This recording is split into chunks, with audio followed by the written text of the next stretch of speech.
मार्मिक कहानी, पति पत्नी के झगड़े। प्रीति, समीर यह वीडियो देखो, कितना कॉमेडी है। प्रीति प्लीज़ मुझे मेरा काम करने दो, मुझे परेशान मत करो। ऐसी फालतू बातें सुनने के लिए मेरे पास तुम्हारे जैसा फालतू वक्त नहीं है।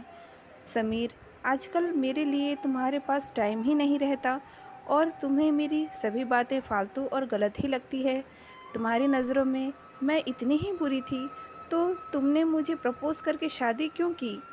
हाँ, भूल हो गई मुझसे, लेकिन अब क्या फ़ायदा यह सब बोल के। की हुई भूल अब निभानी तो पड़ेगी ही ना ज़िंदगी भर। समीर के ऐसे शब्द सुनकर प्रीति की आंखों में आंसू आ गए। ठीक है, तो फिर तुम्हें मेरे होने से इतनी ही तकलीफ़ होती है तो मुझे लगता है कि हम अलग हो जाते हैं। दोनों की यह बातें चालू थीं, तब अनु का कॉल प्रीति के मोबाइल पर आया। अनु, समीर और प्रीति दोनों की कॉमन फ्रेंड थी। प्रीति अनु का कॉल उठाती है, लेकिन अनु कॉल पर रो रही थी। अरे बोल ना, कुछ क्या हुआ? आंटी की तबीयत अच्छी नहीं है क्या? माँ की तबीयत अच्छी है प्रीति। ऐसा बोलकर अनु फिर से फुट-फुट कर रोने लगी। अनु, तुम पहले रोना बंद करो और मुझे ठीक से बताओ आखिर क्या बात है। मुझे अभी डर लग रहा है अनु, जल्दी बताओ क्या हुआ। प्रीति, प्रीति राहुल, क्या हुआ राहुल को? प्रीति, कल रात को कश्मीर में आतंकवादियों के साथ गोलीबारी में राहुल को 4 गोली लगने से राहुल शहीद हो गए। अभी अभी फ़ोन आया, उनकी बाकी बॉडी विमान से ला रहे हैं। यह सुनकर प्रीति की पैरों तले ज़मीन खिसक गई। अनु, अनु हम दोनों अभी आते हैं तुम्हारे पास, तू संभाल खुद को और आंटी को भी। हम पहुँचते हैं जल्द से जल्द उधर।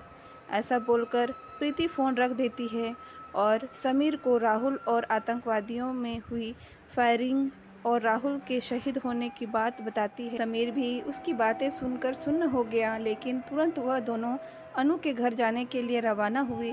अनु के घर पहुंचते ही दरवाजे में ही अनु प्रीति के गले लगकर रोने लगी। अनु, प्रीति, कल सुबह ही तो हम तीनों ने उनसे बात की थी वीडियो कॉल पर। वो कह रहे थे कि छुट्टी सैंक्शन हो गई है और अगले सप्ताह वो घर आ रहे हैं।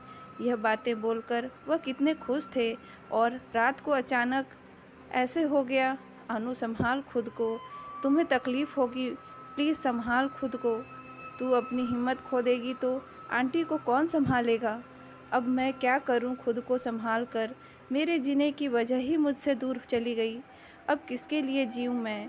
बस 6 महीने ही हुए हैं हमारी शादी को और शादी होते ही 15 दिन में वह ड्यूटी पर निकल गए। एक दूसरे को समझने के लिए भी वक्त नहीं मिली प्रीति। इतने सपने देखे थे हम दोनों ने, हमारे बच्चे के, नए घर के, एक दूसरे के लिए बहुत सारी बातों के सपने देखे थे। अब सारे सपने अधूरे रह गए। हमें वक्त नहीं मिली प्रीति, वक्त ही नहीं मिला। थोड़ी देर में राहुल की बॉडी तिरंगे में लपेटकर घर पर आई। सास के इंतजार में राहुल का अंतिम संस्कार हुआ। सभी विधि विधान खत्म होने पर समीर और प्रीति अपने घर वापस देर रात तक पहुँचे। समीर, तुम खाना खाने वाले हो क्या? मुझे तो भूख नहीं है। नहीं, चाय बनाओ, बहुत सिर दर्द हो रहा है, कुछ समझ में नहीं आ रहा है। प्रीति दोनों के लिए चाय बनाकर ले आती है। चाय पीने के लिए दोनों शांति से सोफे पर बैठते हैं। सॉरी प्रीति, मैं सुबह तुम पर बहुत चिल्लाया। अरे क्या करें, वर्क फ्रॉम होम होकर भी इतना प्रेशर होता है और इस वजह से मैं इतना चिड़चिड़ा हो जाता हूँ कि उसका गुस्सा तुम पर निकलता है। आई एम सॉरी प्रीति। समीर, तुम सॉरी मत बोलो, मैं भी गलत थी। मैंने भी ज़्यादा ही बोल दिया था कि हमें अलग हो जाना चाहिए। मुझे ऐसा नहीं बोलना चाहिए था। प्रीति, तुम्हारा गुस्सा भी सही है। मैं तुम्हें वक्त दे पाऊँ इतनी सी तो तुम्हारी इच्छा होती है। हाँ, लेकिन मुझे भी तुम्हें समझना चाहिए था। तुम्हारे काम का प्रेशर ना समझते हुए मैं अपना ही गुस्सा तुम पर निकाल रही थी।